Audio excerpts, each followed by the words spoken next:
еңбек сабағын бастамай тұрып, жаттығып алайық. Гүл өссем терлеп, бұның аты еңбек. Кесте тіксем зерлеп, бұның аты еңбек. Қиындықтың бәрін еңбек қана жеңбек.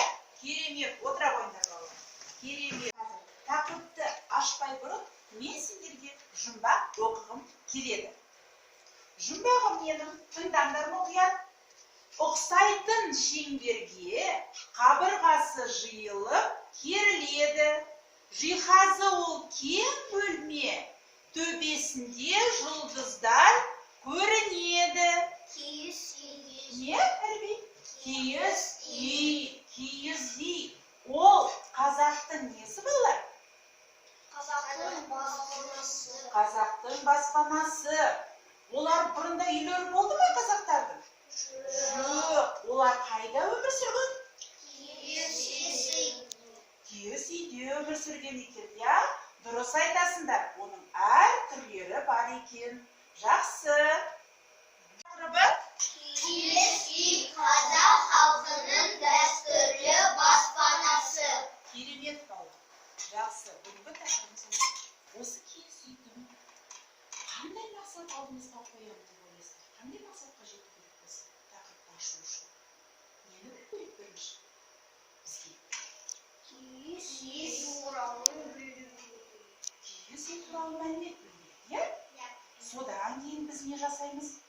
Киіз үйдің макетін жасаймыз. Осы киіз үйдің макетін қалай жасау керек екен? Осыған алдымызға мақсат қойып, осы мақсатқа жету керек. Жалпы киіз үй туралы мәлімет біле отырып, оның маңызын, тұрмысын, насихатын анықтау керек.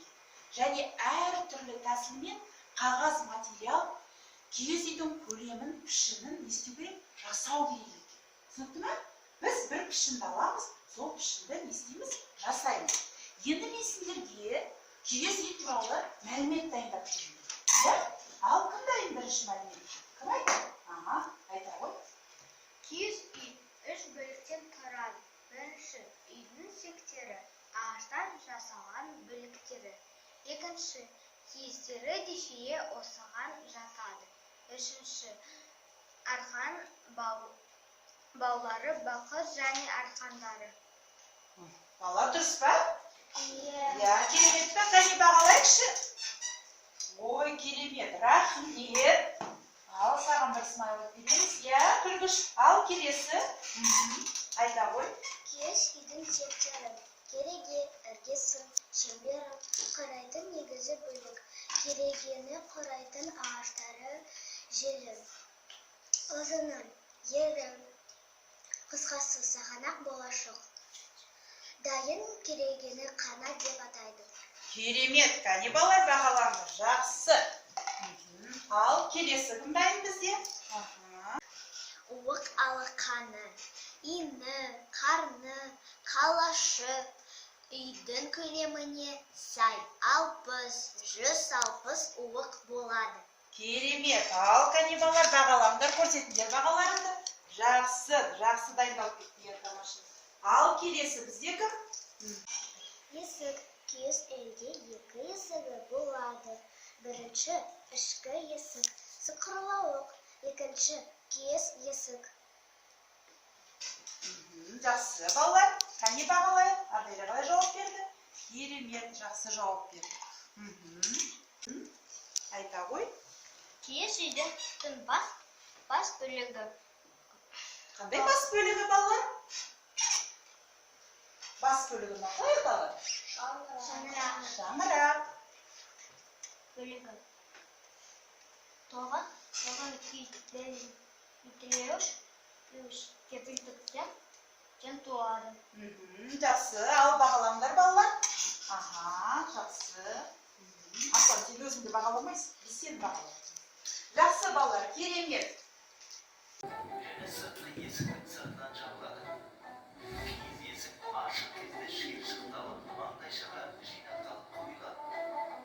Ағаш есіктің бөлшектері маңдайша, екі босаға, табалдырық,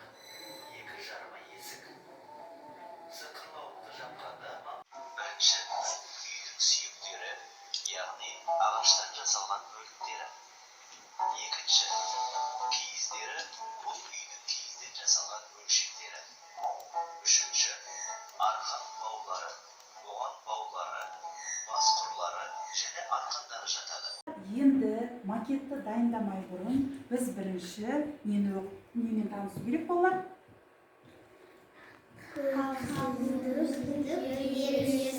Қауіпсіздік ережесі. Бірінші ережені оқи қойыңдар. Қағаз қиған кезде қайшыны емес, қағаз парағын жылжыт. Қағазды қиғанда қайшыны емес, қағаз парағын. Қайшыны біреуге бергенде жабық күйінде бер. Жабық күйінде беру керек. Келесі. Желімді аузына салма. Желімді ауызға салуға болмайды екен. Ал келесі кім оқиды? Жұмыс біткен соң қайшыны арнаулы қорапшаға салып қой. Жақсы балалар. Көрінді ме? Осы қауіпсіздік ережесін сақтап, қазір біз не істейміз? Жұмыс істейміз. Ал осындай кигіз-үй макетін жасаймыз. Көріп тұрсыздар ма? Ортаға қойып. Осы бір шаңырақтың астында осы тапсырманы не істейміз балалар? Орындаймыз негізі. Енді қараңдар балалар. Бірінші біз ақ қағазды бүктейміз. Бүктегеннен кейін есігін саламыз. Көріп тұрсыздар ма? Содан кейін міне екі жағында оюы бар. Осы оюды не істейміз? Желім дейміз. Екі жағына желім дейміз. Содан кейін міне 3 жолақша жасаймыз. Көріп тұрсыздар ма? Біреу, екеу, үшеу. Ол не болады? Кигіз үйдің несі болады? Шаңырағы болады. Оны былай алып не істейміз? Желім дейміз. Желім дейміз. Дұрыс айтасыңдар. Жақсы. Енді мен сендерге қазір ақ қағаз беремін.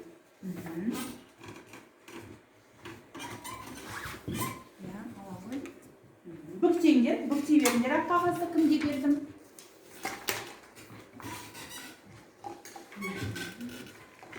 Бүктеңдер, бүктеңдер.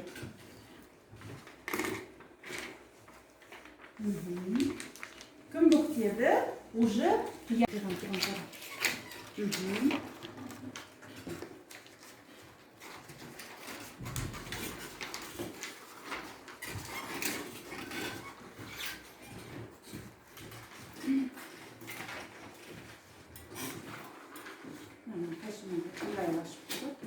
қағазды жылжытып отырамыз.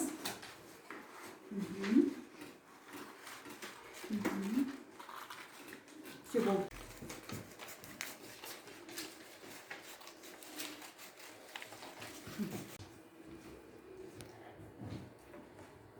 Мынау несін салды? Ішін салды.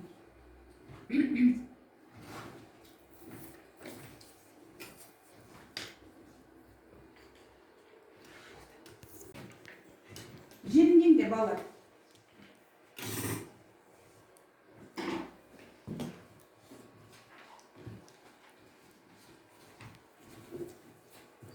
Böyle желімдеңдер.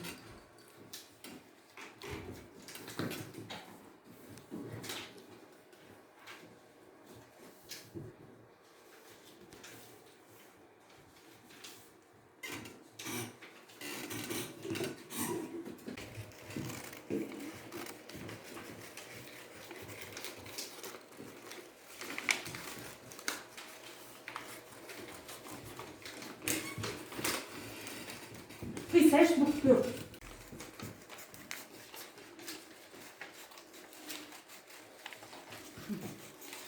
Сосын біреуін бұлай жақсырасын, сосын бұлай жақсырасын. Ой, әлі бір молодец болды.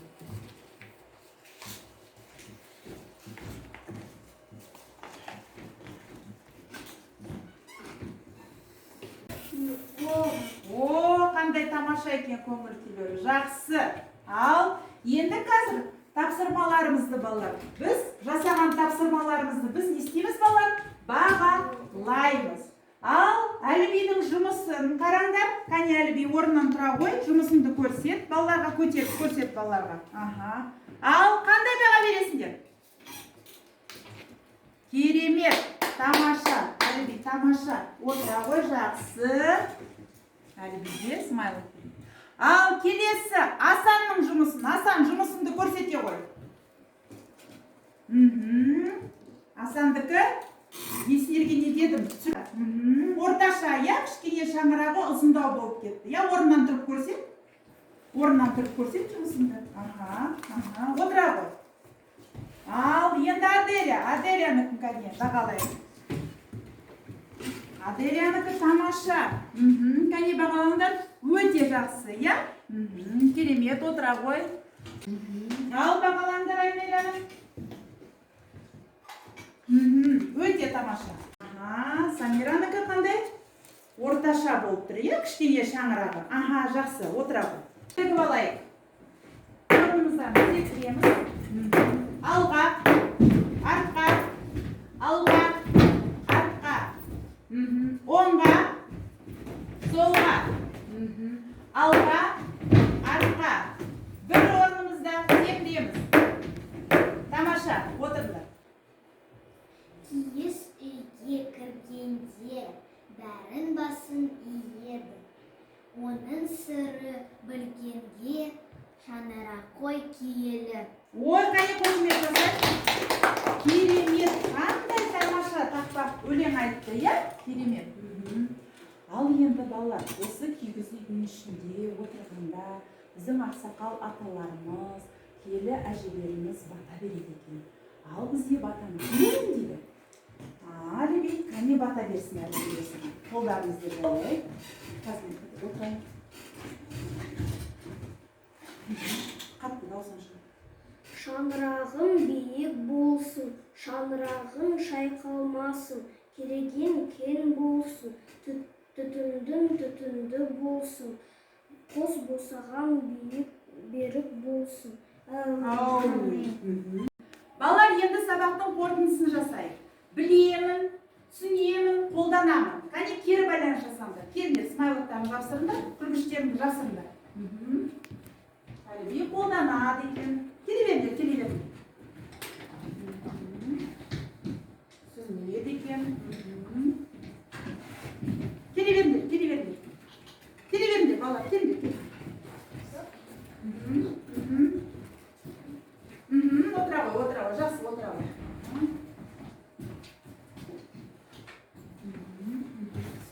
Жетеді.